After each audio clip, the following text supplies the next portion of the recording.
Western world, Britain, America, you owe us book that incalculable, you can't calculate it. Now the shock. Yet the King James Version has grave defects.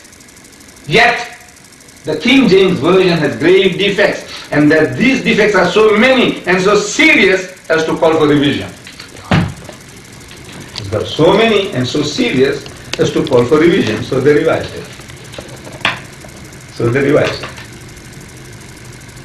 They took out from this book the ascension of Jesus. In the four Gospels, there are only two places the ascension is mentioned. Mark chapter 16, the ending verses, verse 19, and Luke chapter 24, verse 51, that Jesus went up into heaven and Jesus was taken up into heaven. Only two places in the four Gospels. In this Revised Standard Version, they threw it out as a fabrication. They put it in a footnote. Footnote is not the word of God. It's not the Bible. The Bible is the Bible. The footnote is the editor's notes. Am I right? Footnote is not the word of God. Any footnote, any notes that people make there is not the word of God. The word of God is what is there in the main text. So they took it out as a fabrication and they threw it away. But they don't miss out. Matthew says, and Jesus rode the donkey into Jerusalem. Mark says, and Jesus rode the donkey into Jerusalem. Luke says, and Jesus rode the donkey into Jerusalem. John says, and Jesus rode the donkey into Jerusalem. Nobody missed seeing Jesus riding a donkey into Jerusalem, which every Tom, Dick and Harry among the Jews was riding donkeys into Jerusalem. That they saw. All four. But not one of them had to say that Jesus was taken up into heaven out of the four Gospels. Yeah. Not one. They said this is a later edition. People have added this. Because your book, the King James Version, is dependent upon the ancient manuscripts, which are 300 to 600 years after Jesus, or 400 to 600 years after Jesus, the King James Version. Now they have found manuscripts more ancient. This is now dependent upon the most ancient, which is from 200 to 300 years after Jesus. So nearer to the source, the more authentic anything can be. Nearer to the source. If in the time of Jesus the things were written, it will be more authentic than a thing written 100 years later. Because we have a tendency to add. So they said, no, in the most ancient manuscript, these verses were not there. These were later additions. So to be honest, they took them out and threw them out as fabrications. That was 1952. But by then, Bible thumpers and evangelists, this is known, man. This is the kingpin of our faith. A sales point. It's a great sales point. And Christ was taken up into heaven. And Jesus was taken up into heaven. And it's not here. So they protested. He says, now look, man, if you don't put that back, we won't buy the Bible. We'll tell people, don't buy this Bible. Reverse television, don't buy that. It's no good. And they'll lose sales. So, 1971, same Bible, same company, same printers. 1952 is thrown out as a fabrication. 1971 they put it back. Those verses are thrown out here, are in here now. But they give you an explanation why they did this. They tell you, where? In the preface. And who reads the preface? Hardly anybody. And only the priests and the scholars will read, but they are not the people to tell the congregation what they read in the preface. In the preface they say, individuals and two church denominations out of the 50. Out of the 52 church denominations, they made recommendations that these must be put back, so they put them back. They are back again. Back again. What was thrown out is not put back. So you are not listening to God. If God told you take it out and you took it out, I can understand. If God told you put it back and you put it back, I can understand. But you're depending upon individuals, vested interests, Bible thumpers, hot gospelers, evangelists, tele-evangelists. What they tell you do. Is this how you produce the Word of God? Is this how the Word of God is produced? No. So in other words, this is the handiwork of man. It's carrying on for the past 2,000 years. And even today, this minute, This King James Version of yours might be the 5th major revision. This one that you are holding there now. You know that it has already gone through 5 major revisions. This is what I have, was presented to me by a Christian evangelist. He presented this to me.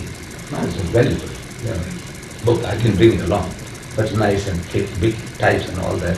And I read the preface there. He said, this is the 5th major revision, major, not minor. So, and still you call it the King James Version. It's the 5th major revision. You still call it the King James. You have no right to change somebody's will, and you say it's still your father's will. If you add one word or delete one word, it's normal. It's nullified in any court of law. In any country. You add anything or delete anything from the will, which the testator himself hasn't done, that will be thrown out as a fabrication. Yeah. 5th major revision, and still you call it the King James Version. They are doing this again, still to this. There's a continuous playing with this book. Continuous. And I can give minute by minute. Minute by minute they are changing. However, the fact is that that book is not the Word of God, as you have it, per se. But the Word of God is there, the Word of the Prophet is there, the Word of the historian is there, and many things besides, which I said, no decent man can read it to his mother, or sister, or daughter, or even to his fiancée if she is a good lady. That's the book, what you're holding there now. You can't read it to your mother, you can't read it to your sister, and you can't read it to your daughter. From one end to the other. You believe me, sir? I believe I can read this book to anybody. Right. I want you to read. Open. Open the Genesis chapter 19 verse 30 and read. Chapter 19 verse 30. Now you can open the Bible. Yes. Chapter 19 verse 30. You too. I'm sorry. Chapter 19. Verse 30. Verse 30. That's right. And Lot went up out of Zoar and dwelt in the mountain, and his 2 daughters with him. For he feared to dwell in Zoar, and he dwelt in a cave, he and his 2 daughters. Right. Carry on. And the firstborn said unto the younger, Our father is old, and there is not a man in the earth to come in unto us after the manner of all the earth. Come, let us make our father drink wine, and we will lie with him, that we may preserve seed of our father. And they made their father drink wine that night. And the firstborn went in, and lay with her father. And he perceived not when she lay down, nor when she arose. And it came to pass on the morrow, that the firstborn said unto the younger, Behold, I lay yesternight with my father. Let us make him drink wine this night also. And go thou in and lie with him, that we may preserve seed of our father. And they made their father drink wine that night also. And the younger arose and lay with him. And he perceived not when she lay down, nor when she arose. Thus were both the daughters of Lot with child by their father. Right. Sit down now. The firstborn bare a son, and called his name Moab. The same is the father of the Moabites unto this day. Right. And the younger, she also bare a son, and called his name Ben-Ami. The same is the father of the children of Ammon unto this day. Right. Beautiful. Beautiful reading. Now your young sister, 12-year-old, she is reading that. Collecting the seed of the father. She wants to know what seed. Naturally. The young child wants to know what seed. What seed? And she's going to come and ask you, ask her father, ask your daddy. He said, Daddy, what seed were these girls wanting to collect? No. She was going to go to an older girl at school, and he says, now, tell me, this they're collecting the father's seed. What kind of seed do fathers carry? So the older girl will explain. He says, it's like this, like that. So why don't they do things like that? He says, no, it's very pleasurable. That the ejaculation that takes